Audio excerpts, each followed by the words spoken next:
Bismillahirrahmanirrahim. Tanda-tanda husnul khatimah. Tanda-tanda menunjukkan seseorang itu baik dari segi akhir hayatnya. Kita tidak mengetahui perkara yang gaib. Di antaranya nasib seseorang yang telah mati. Tetapi kadang-kadang Allah menunjukkan kepada kita tanda-tanda husnul khatimah, yakni penutup umur yang baik. Kita doakan supaya dikurniakan kepada kita husnul khatimah, di mana Allah Ta'ala menunjukkan sebahagian daripada tanda-tanda seseorang itu mati dalam keadaan yang baik. Ada juga yang Allah Ta'ala tidak tunjukkan tanda-tandanya. Oleh kerana perkara ini perkara gaib, jangan kita mudah-mudah menghukumkan seseorang itu ahli syurga ataupun ahli neraka. Itu adalah kepunyaan Allah Subhanahu wa Ta'ala. Sebagaimana disebut dalam hadis kursi yang kita baca beberapa minggu yang lalu, berlaku di kalangan umat zaman dahulu dua orang yang bersaudara. Seorang yang dilihat pada zahirnya baik dan seorang yang dilihat pada zahirnya jahat. Lalu yang baik ini berkata kepada yang jahat, "Mu ni ahli neraka." Allah memastikan keduanya. Dan Allah Ta'ala memanggil roh keduanya menghadap Allah Ta'ala. Lalu Allah tanya orang yang kata, yang rasa diri dia baik itu, apa urusanmu menghukum dia masuk neraka? Urusanmu ke? Ini bukan urusanmu, urusan aku, urusan Allah. Lalu Allah perintahkan yang cakap itu masuk neraka, yang dilihat pada zahir yang jahat itu masuk syurga. Kita tak boleh buat main-main dalam perkara ini. Ini urusan Allah Ta'ala. Begitulah akhirnya umur seseorang.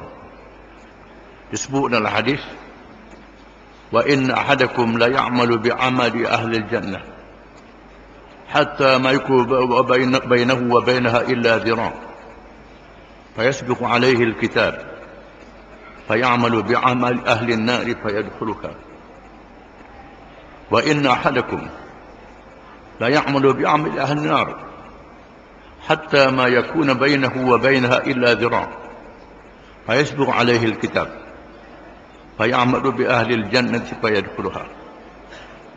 Sesungguhnya ada kalangan kamu pada masa hidupnya beramal dengan amalan ahli syurga, amalan ahli syurga, sehingga jarak di antaranya dengan syurga itu sehasta saja, dekat. Tiba-tiba di akhir hayat beramal amalan ahli neraka, maka dia masuk neraka. Ada di antara kamu yang beramal dengan amal ahli neraka, sehingga jarak di antaranya dengan neraka sehasta saja, dekat. Lalu dia beramal dengan amal ahli syurga, dia masuk syurga. Ini adalah kebijaksanaan Allah yang tahu apa yang ada dalam hati manusia. Kita tak tahu. Seseorang itu hendaklah berusaha dengan bersungguh-sungguh mengerjakan amal yang saleh dan berdoa kepada Allah Ta'ala diterima amalannya, diampun dosanya, termasuk dosa yang ada kekurangan di dalam amalnya. Kalau ada kelemahan dalam amalnya, minta Allah Ta'ala ampunkan. Sabda Rasulullah sallallahu alaihi wasallam, "Saddidu wa kharibu, fa innahu la yanju ahadukum bi'amalihi." Qalu, "Wa la anta ya Rasulullah?"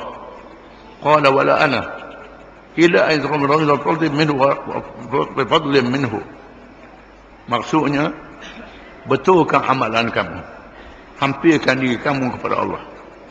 Sesungguhnya seseorang itu tidak berjaya dengan sebab amalnya sahaja. Lalu Mereka bertanya, wahai Rasulullah. Rasulullah begitu juga. Jawabnya, ya, aku begitu juga. Kecuali Allah mengurniakan kurnia dan pemberiannya kepada aku. Dan sebab itu, kita mesti bergantung pada Allah Ta'ala. Jangan berasa megah, kagum dengan amalan kita sendiri, diri kita sendiri. Jangan hina orang yang lain. Kita selamat, minta orang lain selamat, kita juga selamat.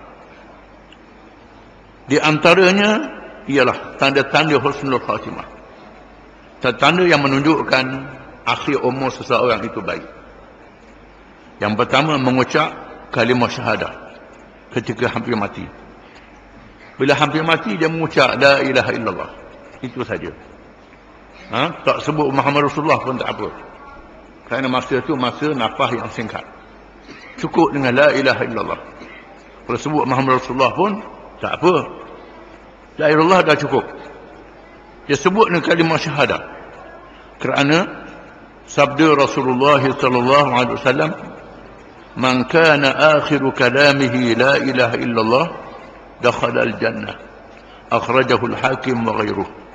Artinya, sesiapa yang akhir kalamnya, akhir kata-katanya dalam dunia, la ilaha illallah, nescaya masuk syurga. Syaratnya perkataan yang paling akhir, la ilaha illallah. Jangan lepas la ilaha illallah tu cakap benda lain pula. Jangan benda lain. Tidak ada kelebihan ini. Kelebihannya akhir kalam. Takdirkan waktu pagi, la ilaha illallah, lepas tu tak boleh bercakap dah. Tak boleh cakap walaupun berapa hari sekalipun, dia mati. Akhirnya la ilaha illallah, maka dapat kelebihan ini. Dapat kelebihan ini. An Talhah bin Abdullah radhiyallahu anhu qala, sami'tu min Rasulillah sallallahu alaihi wasallam hadithan ma man'ani an as'alahu anhu illa al-qudratu alayhi hatta mata. Sami'tuhu yaqul inni la'alamu kalimatan la yaquluha 'abdun 'inda mautih illa ushriqa laha lawnuhu wa nafasa Allahu anhu kurbatah. Qala faqala Umar inni la'alamu ma hiya. Qala wa ma hiya? Qala ta'lamu kalimatan a'zama min kalimatin amra biha ammahu inda al-maut la ilaha illallah. Qala Talha sadaqta hiya wallahi hiya. Akhrajahu al-Imam Ahmad wa Ibn Hibban wal Hakim wa wafaqahu adh-Dhahabi. Artinya dari Talhah bin Ubaidillah radhiyallahu anhu, salah seorang daripada 10 sahabat yang dijanjikan oleh syurga oleh Nabi sallallahu alaihi wasallam.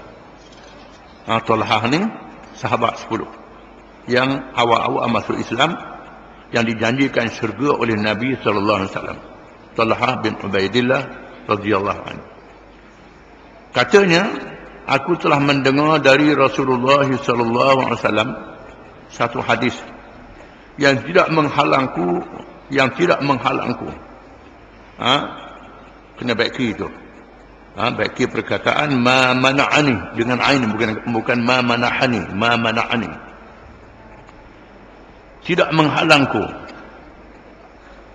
Bagi bertanyakan penjelasannya, malaikat kemampuan untuk menemuinya sehingga ia wafat, dia mati. Aku pernah mendengar, kata Talhah, aku pernah dengar Nabi sebut ada satu kalimah, barang siapa yang sebut kalimah itu, maka baik matinya. Tapi aku tak siapa nak tanya, Nabi mati dulu.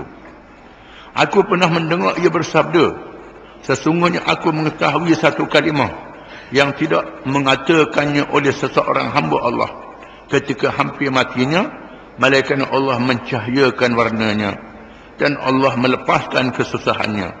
Umar berkata, kata Sayyidina Umar juga bukan saja khalifah, salah seorang 10 sahabat yang dijanjikan syurga oleh Nabi sallallahu alaihi wasallam.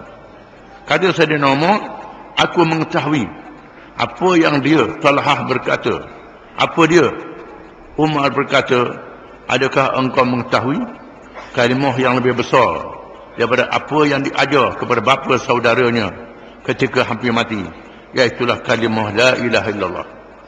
Talhah berkata, ya, awak benar, demi Allah itulah dia. Ketika bapa saudara Nabi Abu Talib meninggal dunia di Mekah, ketika Nabi belum berhijrah lagi, di zaman awal Islam, Abu Talib salah seorang pembesar Mekah. Pada masa sakit tenat, didatangi oleh pemimpin Mekah, Abu Jahal dan lain-lain lagi. Lalu Nabi suruh pak saudara dia mengucap la ilaha illallah. Katalah wahai bapa saudaraku, la ilaha illallah. Berapa kali Nabi suruh. Oleh kerana ada dekat dia Abu Jahal dan lain-lain. Abu Jahal pula suruh tahan. Abu Jahal pula menghalang. Nabi suruh kata la ilaha illallah. Lalu Abu Talib kata, aku ikut apa yang datuk nenekku. Pegang, kata Abu Talib. Berdasarkan pada hadis ini, jumhur ulama mengatakan Abu Talib masuk neraka dengan sebab tidak mengucap la ilaha illallah bila Nabi ajar. Di sana ada ulama riwayat Abbas radhiyallahu anhu, pak saudara Nabi juga, mengatakan Abu Talib mengisyaratkan dia percaya dengan kalimah itu. Percaya dengan kalimah itu. Ini pendapat Abbas radhiyallahu anhu, dan mengikut pendapat Syekh Muhammad Abu Zahra, seorang ulama Mesir, dia percaya bahawa Abu Talib mati dalam keadaan Islam kerana mempertahankan diri Nabi SAW dengan dirinya, mempertahankan Nabi bersama keluarganya, sanggup mati. Dan sebab itu keyakinan hatinya adalah Islam, kata ulama yang berpendapat begini. Ini khilaf ulama dalam perkara ini, menunjukkan bahawa betapa la ilaha illallah satu kalimah yang sangat penting. Yang kedua, tanda husnul khatimah, mati baik. Mati dalam keadaan percikan peluh di dahi. Kerana hadis Buraidah bin Al-Khusayb radhiyallahu anhu, annahu kana bi Khurasan fa'ada akhan lahu wa huwa marid fawajadahu al-maut wa idza bi adqi jabinihi فقال الله أكبر سمعت رسول الله صلى الله عليه وسلم يقول موت المؤمن بعرق الجبين أخرجه أحمد والنسائي والترمذي وابن ماجه وابن حبان والحاكم والطيالسي. Artinya bahawa beliau, yakni Buraidah bin Al-Khusayb radhiyallahu anhu, berada di Khurasan. Khurasan ialah satu bandar di Iran hari ini, duduk dalam Iran, di antara wilayah yang awal masuk Islam. Masuk Islam di zaman Sayyidina Umar bin Khattab radhiyallahu anhu. Di mana salah seorang sahabat yang berada di Khurasan ialah Buraidah. Buraidah berada di Khurasan. Lalu ia melawat saudaranya yang sedang sakit. Tiba-tiba dia dapati saudaranya mati dan ada percikan peluh di dahinya. Dan ia pun bertakbir dan berkata, aku telah mendengar Rasulullah SAW telah bersabda, mati orang yang beriman itu dengan percikan peluh di dahi. Hadis ini menunjukkan di antara husnul khatimah ialah mati dalam keadaan berpeluh. Hadisnya ialah riwayat Buraidah. Buraidah seorang sahabat Nabi SAW yang pernah mendengar Nabi bersabda, di antara tanda kematian baik ialah berpeluh. Hadis ini mempunyai syahid. Mempunyai syahid, yakni ada hadis yang lain yang menguatkan, iaitu riwayat dari Abdullah bin Mas'ud radhiyallahu anhu, seperti yang disebut oleh At-Tabarani dalam Al-Awsat, dalam kitab Al-Awsat dan Al-Kabir. Yang ketiga, mati di malam Jumaat atau harinya. Makna malam Jumaat ialah jatuh matahari hari Khamis. Bila jatuh matahari hari Khamis, masuklah malam Jumaat. Itu kalender Islam kita. Kalender orang putih, pukul 12 malam barulah masuk hari yang berikut. Itu kalender orang putih. Tapi kebanyakan orang kita tak reti hak Islam ni, reti hak orang putih. Ini jadi masalah. Orang tua-tua zaman dulu malam Jumaat, malam Sabtu, malam Ahad. Bakna malam Jumaat ialah bila jatuh matahari hari Khamis, maka dinamakan malam Jumaat. Tapi orang zaman dah ni tak erti. Kalau kata malam Jumaat, dia ingat hari Rabu. Malam Khamis tu kalau kata malam Jumaat, dia ingat malam Sabtu tu malam Jumaat. Kalau kata malam Khamis, dia ingat hari Khamis masuk malam Jumaat tu hari Khamis juga. Itu perhitungan kalau orang putih. Mengikut perhitungan kalender Islam, pada jatuh matahari hari Khamis, masuklah malam Jumaat. Dinamakan malam Jumaat. Barang siapa yang mati pada malam Jumaat, sebaik saja jatuh matahari pada hari Khamis, bermakna mati malam Jumaat. Atau harinya berakhir dengan jatuh matahari. Habis waktu asar hari Jumaat, habislah hari Jumaat, masuk hari Sabtu. Artinya daripada jatuh matahari hari Khamis sehingga jatuh matahari hari Jumaat. Barang siapa yang mati pada masa itu termasuk dalam husnul khatimah. Kerana sabda Rasulullah sallallahu alaihi wasallam, "Ma min muslimin yamutu yaumal jum'ati aw lailatal jum'ati illa waqahu Allah fitnatal qabri." Akhrajahu Ahmad wa Tirmidzi. Artinya, tiada seorang muslim, seorang Islam. Syarat dia seorang Islam. Kalau orang kafir tak payah dia apa, mati hari apa pun. Syarat dia seorang Islam. Seorang Islam yang mati pada hari Jumaat atau malamnya, malaikat Allah peliharakan dia dari fitnah kubur.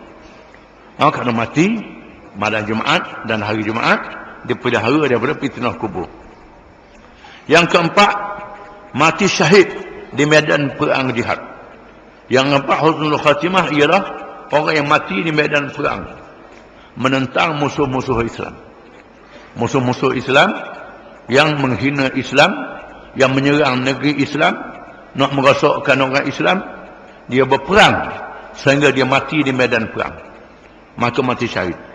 Kerana firman Allah Ta'ala, ni ayat Quran terus. Dia bukan hadis Nabi, ni ayat Quran. Lagi kuat. Ayat Quran. وَلَا تَحْسَبَنَّ الَّذِينَ قُتِلُوا فِي سَبِيلِ اللَّهِ أَمْوَاتًا بَلْ أَحْيَاءٌ عِنْدَ رَبِّهِمْ يُرْزَقُونَ فَرِحِينَ بِمَا آتَاهُمُ اللَّهُ مِنْ فَضْلِهِ وَيَسْتَبْشِرُونَ بِالَّذِينَ لَمْ يَلْحَقُوا بِهِمْ مِنْ خَلْفِهِمْ أَلَّا خَوْفٌ عَلَيْهِمْ وَلَا هُمْ يَحْزَنُونَ يَسْتَبْشِرُونَ بِنِعْمَةٍ مِنَ اللَّهِ وَفَضْلٍ وَأَنَّ اللَّهَ لَا يُضِيعُ أَجْرَ الْمُؤْمِنِينَ. Surah Al-Imran ayat 169 hingga 171. Artinya, dan janganlah kamu mengira orang-orang yang mati dibunuh di jalan Allah itu mati. Jangan kamu anggap orang yang mati di medan perang kerana mempertahankan Islam itu mati. Bahkan mereka itu hidup di sisi Tuhannya dengan mendapat rezeki. Dapat rezeki pula di alam barzakh. Disebut dalam hadis, roh mereka duduk dalam molok burung yang hijau dalam syurga, memakan makanan-makanan syurga. Mereka dalam keadaan gembira disebabkan kurnia Allah yang diberikannya kepada mereka, dan mereka bergerang hati terhadap orang-orang yang masih tinggal di belakang mereka, yang belum menyusul mereka, bahawa mereka ada kekhawatiran, bahawa tidak ada kekhawatiran terhadap mereka, dan tidak pula mereka bersedih hati. Mereka bergerang hati dan nikmat dengan nikmat dan kurnia yang besar dari Allah, dan bahawa Allah tidak menyediakan pahala orang-orang yang beriman. Ayat ini menceritakan sahabat-sahabat Nabi yang mati di medan perang Badar, Uhud dan lain-lain. Khususnya perang Uhud. Itu sempurna perang Uhud. Ada seorang perempuan, dia nak tanya, wahai Rasulullah, anak saya bagaimana? Kalau Rasulullah tak beritahu, saya menangis tak berhenti. Allah Ta'ala menurunkan ayat ini, menceritakan bahawa mereka yang mati di medan perang kerana mempertahankan Islam tidak mati di sisi Allah. Mereka hidup. Ruh-ruh mereka hidup di sisi Allah. Mereka makan nikmat dalam syurga, dan mereka minta hidup semula, nak berperang lagi. Kerana mereka tahu kelebihan itu.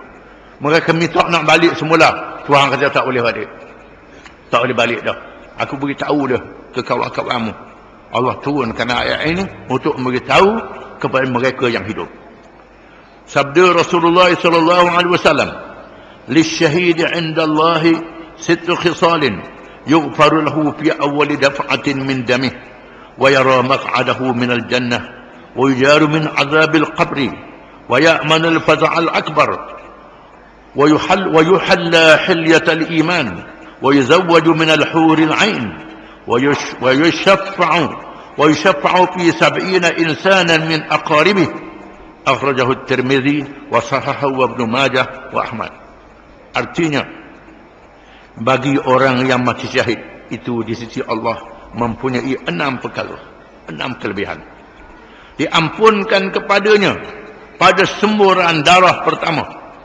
Semburan darah yang pertama daripada tubuh dia, habis dosa dia. Diampunkan dosa kecuali hutang. Hutang ni ada hadis lain mengatakan hutang. Jangan ingat mati perang ni lepas hutang.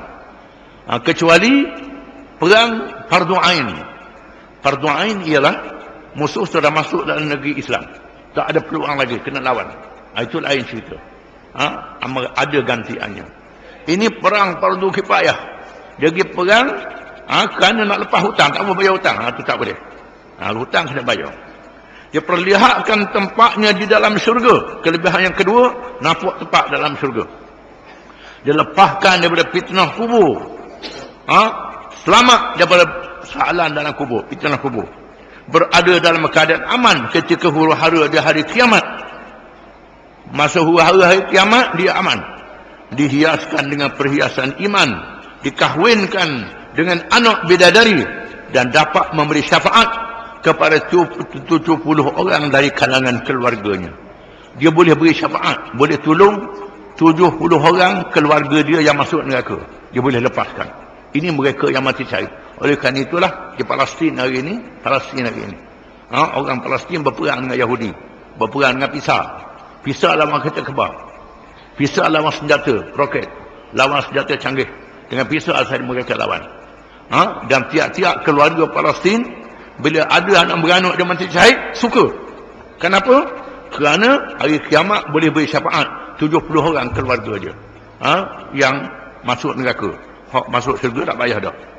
Tersebut dalam hadis, anna rajulan qala ya Rasulullah ma balul mu'minina yuftanuna fi quburihim illa syahid. Qala sallallahu alaihi wasallam kafa bi bariqati as-suyuf ala ra'sihi fitnah. Rawahu an-Nasa'i wa ghairuh. Artinya, seorang lelaki telah bertanyakan Rasulullah sallallahu alaihi wasallam, ya Rasulullah, bagaimanakah halnya orang mukmin diuji di dalam kubur mereka orang yang mati syahid?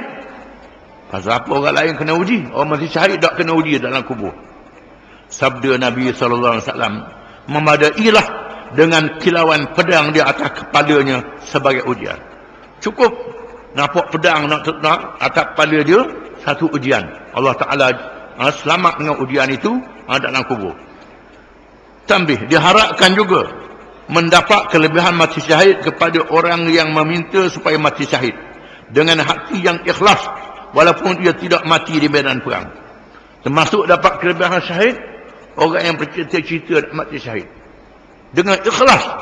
Tiba-tiba tak boleh cita-cita dia. Tuhan beri kelebihan cita-cita dia. Kerana sabda Rasulullah sallallahu alaihi wasallam, man sa'ala asy-syahadata bisidqin ballaghahu Allahu manazil asy-syuhada wa imma ta'ala firashih. Akhrajahu Muslim wal Baihaqi. Artinya, sesiapa yang meminta mati syahid dengan niat yang benar, bukan niat yang bohong, sungguh, nescaya Allah menyampaikannya di tempat-tempat orang-orang mati syahid, sekalipun ia mati di atas hamparannya. Sekalipun dia mati tempat tidur atas hambik, tapi niat dia nak mati di medan perang, Tuhan beri kepadanya kelebihan mati syahid. Contohnya banyak. Khalid bin Walid radhiyallahu anhu. Khalid bin Walid radhiyallahu anhu, panglima Islam yang terkenal mengalahkan Persia, mengalahkan Rom, mengalahkan tentera murtad dalam peperangan yang hebat. Luka tapi tak mati syahid. Tiba-tiba mati sakit. Pada masa sakit nak mati, dia menangis. Orang kata, apa menangis? Menangis apa? Tidakkah engkau berjihad zaman Nabi, zaman Sayyidina Abu Bakar, zaman Sayyidina Umar pula? Mati zaman Sayyidina Umar. Tuhan beri pada kelebihan padamu. Dia kata, aku berperang Ratuh peperangan di medan perang. Aku harap aku mati syahid. Tiba-tiba aku mati di atas tempat tidur. Hina mati aku. Macam mati kambing, macam unta, kata dia. Ini Khalid bin Walid radhiyallahu anhu. Ini syahid ni bukan mudah. Tuhan beri pada sesiapa yang dia kehendaki. Wallahu a'lam. Bismillahirrahmanirrahim. Inilah keadaan yang dialami oleh Nabi SAW yang mempunyai keistimewaan dalam mendapatkan tarbiyah pendidikan tanpa gangguan oleh kelemahan-kelemahan makhluk yang bergelomang dengan unsur-unsur jahiliah. Apa yang kita baca minggu lepas, Allah Ta'ala memelihara Nabi kita Muhammad SAW daripada segala dosa dan maksiat. Sejak daripada budak jadi orang muda sehingga dilantik menjadi Rasul.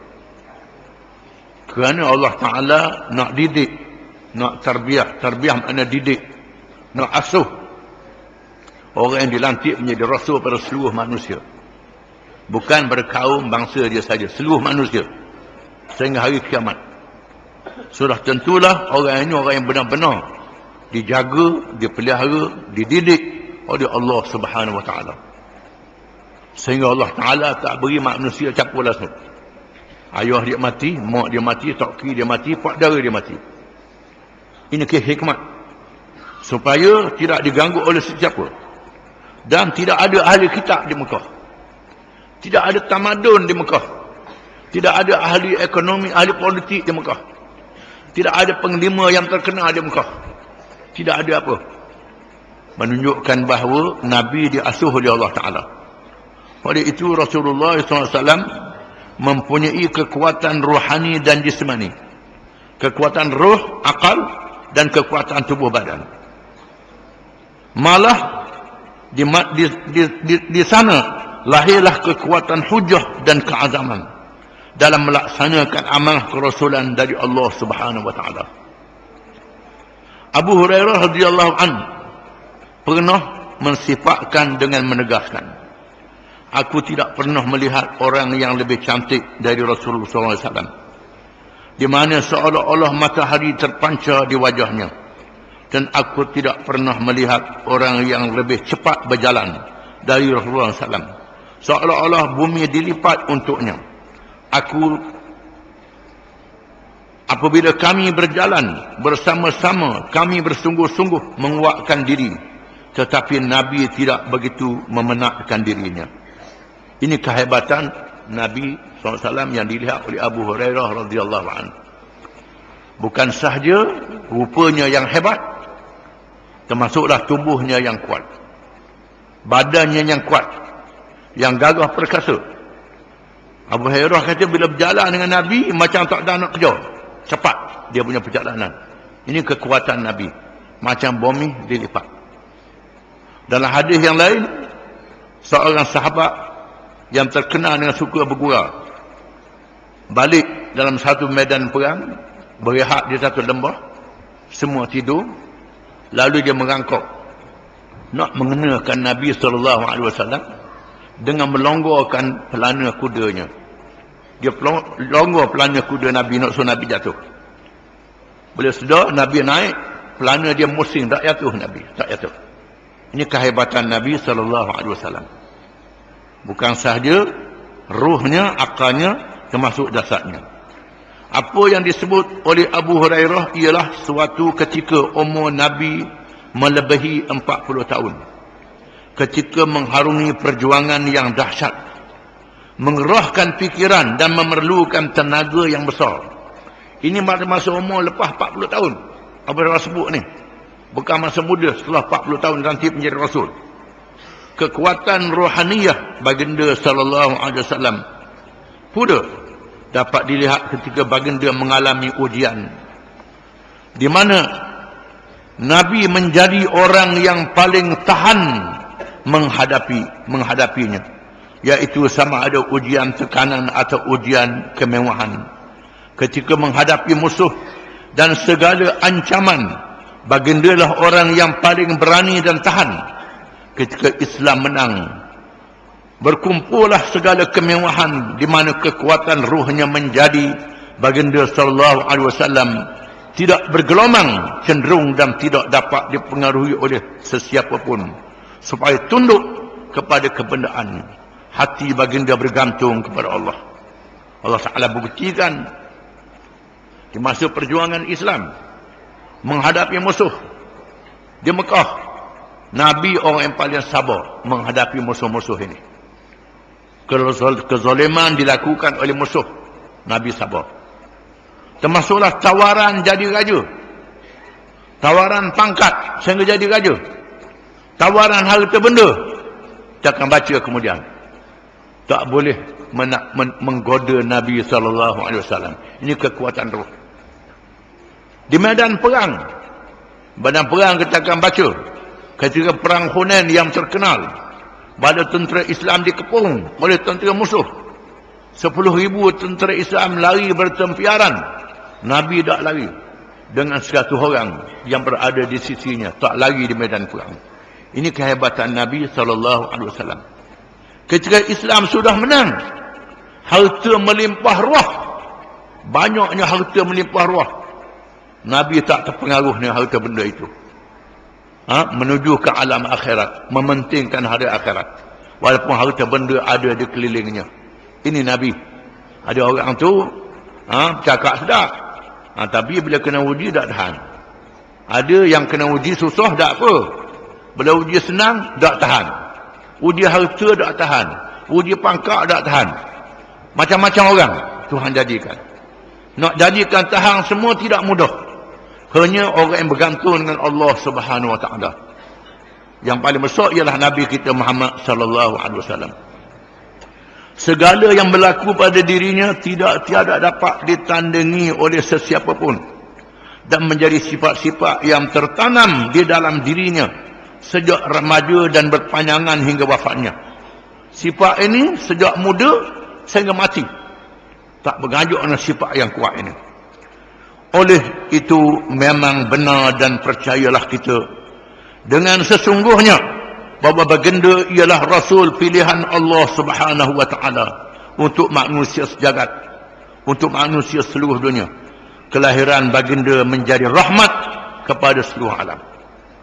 Padahal layak menjadi Nabi pada seluruh manusia sehingga hari kiamat. Yang tak ada pada Nabi-Nabi yang lain kesabarannya. Nabi Nuh bila lama-lama sangat berdakwah, orang tak masuk Islam, orang hentam dia banyak sangat, doa turun bala, turun banjir. Nabi Musa berdoa ditenggelamkan Fir'aun. Nabi kita bila malaikat beri tawaran ke Nabi, wahai Muhammad, boleh tak aku nak akak bukit, nak rembah atas orang kafir tu yang mati belaka? Nabi kata jangan. Walaupun mereka yang ada pada hari ini tak beriman, boleh jadi anak cucu dia akan beriman.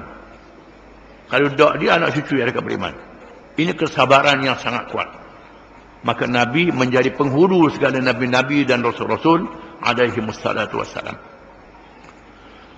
Hendaklah kita menyadari bahawa segala tingkah laku yang baik yang dipunyai oleh Nabi SAW itu diakui oleh musuh-musuh yang paling keras menentangnya. Hal ini menunjukkan kepada kita akan tiada benarnya tuduhan dan celaan yang dilemparkan kepada kita. Malah fahamlah kita bahawa pada Nabi itu tiada sifat buruk. Soalnya adakah menjadi Rasul bagi orang yang sifatnya seperti Muhammad sallallahu alaihi wasallam boleh dijadikan alasan untuk menentangnya? Sebenarnya tiada alasan melainkan kerana kekafiran yang tebal di dalam hati mereka. Mereka sanggup menolak segala kebenaran walaupun alasannya terselah di hadapan mata. Pasal apa Abu Jahal tak ikut? Orang macam Abu Jahal tak ikut, masalahnya hidayah, petunjuk daripada Allah Ta'ala. Mereka yang tak ikhlas dengan Allah Ta'ala, duduk tengok ke dunia saja, lupa pada Allah Ta'ala. Tengok ke diri dia, lupa pada Allah Ta'ala. Orang yang macam ni tak dapat hidayah. Walaupun dekat dengan Nabi, tengok Nabi cokoh depan dia. Sifat-sifat yang ada pada Nabi, rupanya, kekuatannya, baiknya, mulianya, cerdiknya, tak ada cacat langsung. Tak masuk Islam juga. Pasal apa? Degil. Degil. Pasal apa degil? Macam setan dah. Aba wastakbara. Enggan dan sombong. Enggan dan sombong. Nyombong. Dia bijak sangat. Tak bergantung dengan Allah Ta'ala ada apa. Dia cerdik sangat. Tak bergantung dengan Tuhan ada apa. Inilah tak dapat hidayah. Kemampuan Nabi SAW di masa remaja dalam menilai soal-soal yang baik dan buruk di tengah-tengah kemuncak jahiliah dari segi akidah, politik, ekonomi dan sosial dan masyarakat. Walaupun tidak pernah menuntut ilmu dari orang tuanya atau dari mana-mana guru dan ahli-ahli falsafah kebanggaan zaman, menunjukkan betapa sifat kemurnian Islam dari Allah Subhanahu wa Ta'ala yang diletakkan pada dirinya sebelum diwahyukan menjadi Rasul pilihan. Nabi duduk di Mekah, negeri yang jauh daripada tamadun, jauh daripada ahli kitab, tak ada sekolah, tak ada tempat belajar, tidak ada ahli-ahli falsafah yang bijak. Tiba-tiba dilahirkan cerdik dan bijak, menandakan cerdik dan bijaknya daripada Allah Subhanahu Wa Ta'ala secara langsung. Orang lain Allah Ta'ala beri juga, tapi ada sebab-sebab dunia. Nabi ni tidak ada sebab-sebab dunia, terus daripada Allah Subhanahu Wa Ta'ala. Ini kehebatan. Akhlaknya yang mulia, benar percakapannya, dan amanahnya telah menarik perhatian seorang wanita yang hartawan, yaitu Khadijah binti Khuwailid radhiyallahu anha. Lalu beliau memberi kepercayaan kepada Nabi untuk membawa barang-barang dagangan ke Syam dengan ditemani oleh khadamnya Maisarah. Maisarah sendiri telah merasakan kemanisan pergaulannya di dalam perjalanan dan mengendalikan urusan yang diamanahkan kepada baginda sallallahu alaihi wasallam. Dan sifat-sifat luar biasa yang lahir dari Nabi yang sungguh menakjubkan itu. Perjalanan ini memberi keuntungan besar kepada harta Khadijah, dan beliau mengetahui pribadi Nabi apabila diceritakan oleh Maisarah. Wallahu a'lam. A'udzu billahi minasy syaithanir rajim. Bismillahirrahmanirrahim. Ara'aita alladhi yukadzibu bid-din? Fadzalika alladhi yad'u al-yatim ولا يحض على طعام المسكين فويل للمصلين الذين هم عن صلاتهم ساهون الذين هم يراءون ويمنعون الماعون.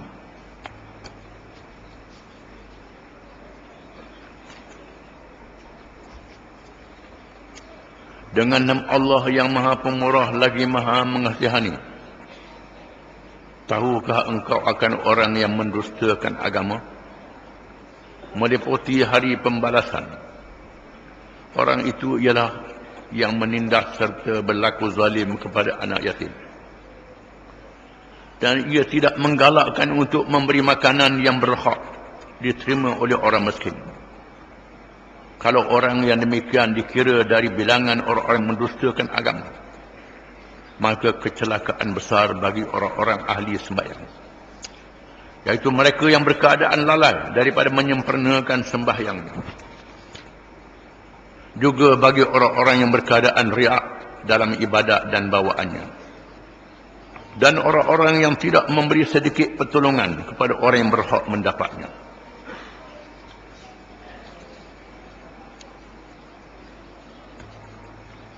Surah ini termasuk di kalangan surah Makkiyah, surah yang diturunkan di Makkatul Mukarramah untuk menceritakan dua kumpulan yang jahat di kalangan manusia. Yang pertama yang kafir, yang kedua munafik. Dua-dua ni jahat belaka ahli neraka. Allah mendedahkan sifat-sifat keduanya, sifat-sifat orang kafir dan sifat-sifat orang munafik secara umum, sebelum daripada zahirnya orang munafik. Orang munafik ini masa di Mekah tak berapa zahir, di Madinah baru zahir. Tapi Allah telah memberi dasar-dasar yang awal kepada orang-orang yang beriman, supaya mereka mengenali sifat-sifat orang yang tidak beriman, sama ada terang-terang ataupun secara bersembunyi. Bismillahirrahmanirrahim. Dengan nama Allah yang Maha Pemurah lagi Maha Mengasihani. Ara'aital ladzi yukadzibu bid-din. Adakah engkau tahu, wahai Muhammad sallallahu alaihi wasallam, engkau nampak, engkau tengok orang yang membohongi ad-din, membohongi ajaran agama dan hari perhitungan ikut agama, iaitu hari akhirat. Membohongi ad-din dan hari ad-din, membohongi ajaran Allah yang berkait dengan hukum syariat, akidah, akhlak, dan berkait dengan semua perkara dibawa pada yaumiddin, hari kiamat. Munafik dak mereka, wahai Muhammad. Di antara tandanya, fadzalika alladzi yad'ul yatim. Orang itu ialah orang yang menolak untuk menolong anak yatim, yang menolak keras akan anak yatim. Anak yatim ialah anak yang kehilangan bapanya, yang tidak ada penjaganya, yang lemah. Kalau manusia yang ada akal, yang ada fikiran, tidak berkasa terhadap anak-anak ini. Binatang pun ada juga yang tak berkasa terhadap binatang yang sama-sama dia. Kadang-kadang Tuhan tunjuk pada binatang. Tapi ada pada manusia yang lebih pada binatang, yang tidak kesian kepada anak-anak yatim. Tak kesian pada anak yatim. Hari ini Tuhan tunjuk pada kita bukan anak yatim, anak dia pun tak kesian. Lebih teruk lagi manusia pada hari ini, lebih pada binatang. Tuhan tunjukkan pada kita. Ini berlaku. Tuhan kata memang ada pada manusia ni lebih pada binatang. Di antaranya ialah yang berlaku kasar terhadap anak-anak yatim. Wala yahuddu ala ta'amil miskin. Dan tidak menggalakkan untuk memberi makan kepada orang miskin. Tak menggalakkan orang beri makan orang miskin. Bukan dia kelorek, dia suruh orang lain kelorek juga. Bukan dia bakhil, dia suruh orang lain bakhil. Dia tidak menggalakkan orang lain menuduh orang miskin. Tak usah tolong orang miskin. Jangan tolong orang miskin. Jangan tolong. Tolong apa? Dia kata begitu. Maknanya kalau dia suruh orang lain jangan tolong orang miskin, dia bakhil lagi. Lebih bakhil daripada bakhil orang yang bakhil lagi. Sangat dahsyat. Puncanya kerana tidak percaya kepada kelebihan sedekah. Kelebihan menolong orang-orang yang susah. Anak yatim dan orang-orang miskin. Tolong orang miskin. Bantu orang miskin. Khususnya memberi makan. Makan perkara yang sangat penting. Dalam keadaan yang lapar, tak tolong juga. Dia tak tolong, orang nak tolong, dia tidak menggalakkan orang lain tolong. Ini sifat orang yang membohongi agama. Membohongi adanya hari kiamat. Macam tak percaya dosa dan pahala. Fawailul lil musallin. Maka binasa dan celaka masuk neraka kepada orang-orang yang sembahyang. Ini orang munafik. Orang munafik yang bersembahyang. Alladzina hum an salatihim sahun. Orang-orang yang lalai daripada sembahyang. Makna lalai daripada sembahyang di sini yang tak sembahyang. Yang tak sembahyang. Yang tak sembahyang ataupun meninggalkan sembahyang. Yang sembahyang di luar waktunya. Lalai. Qadha sama. Ini makna yang lalai. Bukan yang lalai tengah sembahyang. Sembahyang dulu ingat ke macam, ingat ke kapur, ingat ke bukit, ingat ke laut, ingat ke sembahyang. Itu dalam bahasa Arab, alladzina hum fi salatihim.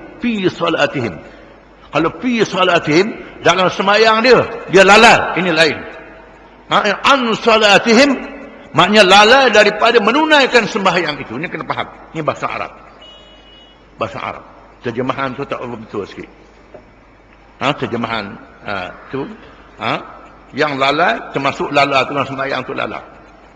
Ada kalangan ulama salaf yang menyebut memuji Allah Taala dengan dia mengatakan Alhamdulillahilladzi qala an salatihim sahun wa lam yaqul fi salatihim sahun. Segala puji bagi Allah, Tuhan yang mujurlah dia sebut orang yang lalai daripada menunaikan sembahyang. Tak sebut orang yang lalai dalam sembahyang. Kalau sebut lalai dalam sembahyang, habis kena belaka. Orang sembahyang dah kena juga. Ini dua makna yang berbeza, kita kena sedar. An salatihim fi salatihim. Satu perkataan saja makna sudah berubah. Yang daripada sembahyang, artinya yang lalai daripada sembahyang, sembahyang di luar waktunya, yang malas sembahyang. Kalau orang yang beriman, dia lala tengah sembahyang, dia sujud sahwi. Tinggal rakaat, dia sujud sahwi, tak ada apa-apa pada dia, boleh pahala pula, sujud pula. Dia sembahyang, dia tinggal rukun, dia kena buat serta-merta rukun, lepas tu sujud sahwi. Dia sembahyang lebih rakaat, stop, 3 ke 4 sembahyang garis, tambah sekali lagi. Tak boleh tambah 4 tu, tapi tak tahu. Dia sujud sahwi kemudian, boleh pahala. Lalai tengah-tengah sembahyang, teringat lembu tengah padang, kubah tengah padang, kambing dalam guk, duk teringat belaka. Barang hak hilang, tengah sembahyang tu mudah ingatnya. Duk sini, rupanya duk sini tengah sembahyang. Tu perangai. Jadi manusia macam mana? Hak yang macam ni Tuhan ampun. Tuhan ampun. Di mana ingat, ada ingat benda yang molek, ada ingat benda yang tak molek. Ingat benda yang molek tidak menjadi salah. Nabi kita Muhammad SAW pada suatu hari sembahyang, sudah beri salam, terus pikah bangun, tak dalam wirid. Pikah bangun, terus lakoh. Sahabat-sahabat dia balik ke rumah, punya mari semula. Nabi kata, sebab aku derah tadi, kerana aku teringat ada simpan barang di rumah. Simpan barang di rumah kerana aku nak beri korang barang itu. Aku teringat tengah sembahyang tadi, aku takut lupa, aku pergi serta ambil barang tu suruh beri korang, kerana nak buat kebajikan. Nabi pun begitu. Ada orang dia kata khusyuk sungguh sampai tak ingat ke apa-apa, lebih pada Nabi lagi, pelawak tu. Betul cakap lah. Memang hati manusia ni dia ada, dia ingat. Tuhan jadikan hati manusia ni melayang. Ingat benda lain, balik pula. Ingat gitulah. Dalam sembahyang tu ada mujahadah. Kita kena sedar. Yang tabi'i dia tak ingat lain, malaikat dia. Malaikat tak ingat lain. Dia sebut. Nabi Nabi Ayub alaihi salam yang disembuhkan daripada penyakit. Mandi. Tuhan uji dengan belalang mah. Uji dengan belalang mah. Tengok belalang mah, kekang ke belalang mah, tak sedar selanjang. Kata, wahai Lut, macam mana dah ingat kepakaian ni? Wahai Ayub, Nabi Ayub kata, aku syukur pada nikmatmu wahai Tuhan. Boleh jawab juga. Tak apalah jawab. Tetapi masalahnya, kadang-kadang ada kelalaian itu pada manusia. Ini sifat manusia. Lalai. Semayang ada lalai. Dalam masa khusyuk, tidak menghilangkan iman, tak menghilangkan pahala. Kita mujahadah, bersungguh lawan, boleh pahala pula. Lalai di sini, lalai tak semayang. Ini sifat orang munafik. Yang semayang dia menunjuk-nunjuk. Dia tambah lagi, alladzina hum yura'un, yang mereka menunjuk-nunjukkan. Semayang tunjuk ke orang, bukan semayang kerana Allah Ta'ala, kerana tunjuk ke orang, nak suruh orang tengok, nak suruh orang nampak, orang kelih. Bukan sahaja semayang, termasuklah dalam mengerjakan ibadat-ibadat yang lain, menunjuk-nunjuk kepada orang. Kecuali kita tunjuk ke orang kerana nak ajar, tunjuk orang kerana nak jadi contoh kepada orang lain supaya melihat cara yang baik, itu boleh pahala pula. Tunjuk berbangga dengan diri, ini riak, boleh menghilangkan pahala. Wa yamna'unal ma'un, dan yang menghalang daripada menyumbang perkara-perkara yang mudah. Ulama mengatakan orang pinjam kapuk, al-ma'un ni pinjam kapuk contohnya. Orang nak pinjam kapuk je, keluarit nak kapuk dia. Orang pinjam, termasuklah pinjam gaji ke, pinjam cok je, pinjam apa ke, pinjam benda yang mudah, jarang dia nak pinjam, keluarit nak pinjam. Ini al-ma'un. Orang-orang yang bakhil nak beri pinjam benda yang mudah, nak tolong benda yang mudah, Orang nak ambil air di telaga dia, dakwah. Padahal menjadi kelaziman. Bila lalu mana-mana kampung pun, bila orang lalu, dibenarkan. Orang ambil air dalam telaga. Kalau orang ke laut ni, buang unjang dia laut. Dia buang unjang, dia buka besar, dia gagah. Orang ke laut ngai nak pergi tupang. Nak pergi tupang ngai, tak marah. Sila. Ini termasuk dalam sifat-sifat yang baik. Ini tak boleh orang dekat. Macam laut dia merata. Macam laut dia merata. Ini al-ma'un. Termasuk al-ma'un. Itu sifat yang tidak boleh. Tak boleh. Sifat yang tak boleh. Tak mau tolong orang yang dalam keadaan yang dhaif. Sama-sama sendiri. Kerana kita kuat sangat. Kita gagah sangat. Kita ada duit sangat. Kita kuat sangat. Itu tak boleh. Sifat yang tak boleh. Kita ada duit. Piti banyak. Boleh buat unjang besar lah. Boleh buat tukung pula. Orang pergi marah. Orang pergi ni pula. Nak beli minyak pun susah. Ini dia. Ini orang yang bakhil macam ni al-ma'un. Disebut di sini yang nak punya gaji, nak ambil air di laga dia, nak punya tali dakwah. Ini al-ma'un. Ini sifat-sifat orang munafik. Bukan makna ada munafik dalam hati dia. Tapi orang munafik inilah sifatnya. Kalau ada orang Islam yang sifat dia macam ni, kena bertaubat. Minta ampun kepada Allah Ta'ala. Supaya hilangkan sifat-sifat yang buruk. Kena ada simpati di antara satu sama lain. Kena ada tolong menolong antara satu sama lain. Wallahu a'lam.